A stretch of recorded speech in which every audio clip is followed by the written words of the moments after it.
গাজীপুরের সাংবাদিক আসাদুজ্জামান তুহিনকে নৃশংসভাবে কুপিয়ে হত্যার প্রতিবাদে ও দোষীদের বিচারের দাবিতে মাদারীপুরের কালকিনিতে মানববন্ধন অনুষ্ঠিত হয়েছে।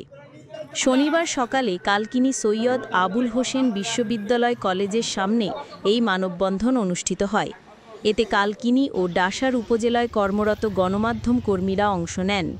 এই সময় বক্তারা দ্রুত সাংবাদিক আসাদুজ্জামান তুহিনকে কুপিয়ে হত্যার ঘটনায় জড়িত সবাইকে আইনের আওতায় এনে বিচারের মুখোমুখি করার দাবি জানান।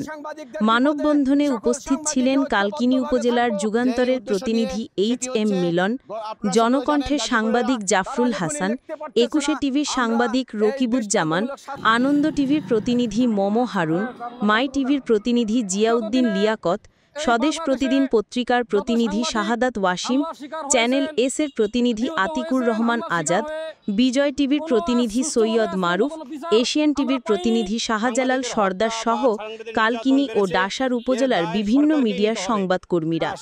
উল্লেখ্য, গত বৃহস্পতিবার রাত 8:30টার দিকে গাজীপুরের চান্দনা চৌরাস্তা এলাকায় সাংবাদিক আসাদুজ্জামানকে ধারালো অস্ত্র কুপিয়ে হত্যা করে দুর্বৃত্তরা।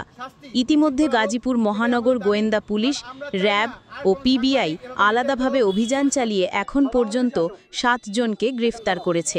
আমরা একজন সাংবাদিকদের বিপদে সকল সাংবাদিকরা ঐক্যবদ্ধভাবে থাকব। যেই উদ্দেশ্য নিয়ে সেটি হচ্ছে, আপনারা সকলে জানেন গাজীপুরের তারা লেখনী লিখতে পারতেছে না, আমরা এই দৃষ্টান্তমূলক গত দিনে এই বাংলাদেশে যত সাংবাদিক হামলার শিকার হয়েছেন, নিহত হয়েছেন, হামলার শিকার হয়ে কোনো সুষ্ঠুভাবে আজ পর্যন্ত কোনো বিচার আমরা পাইনি। সাংবাদিকদের হত্যা বা সাংবাদিকদের নির্যাতন বেড়েছে, এর দায় সরকারকেই নিতে হবে। সরকারের এই ইতিমধ্যে তারা কয়েকজনকে তারা গ্রেপ্তার করেছে।